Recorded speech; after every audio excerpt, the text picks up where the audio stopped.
بسم اللہ الرحمن الرحیم۔ ادب و آداب اور اخلاق کسی بھی قوم کا طرہ امتیاز ہے۔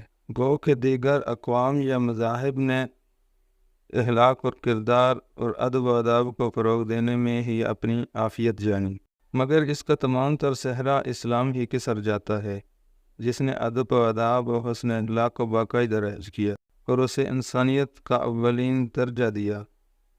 یہی وجہ ہے کہ یہ بات کی جاتی ہے کہ اسلام تلوار سے نہیں، زبان یعنی اخلاق سے پھیلا۔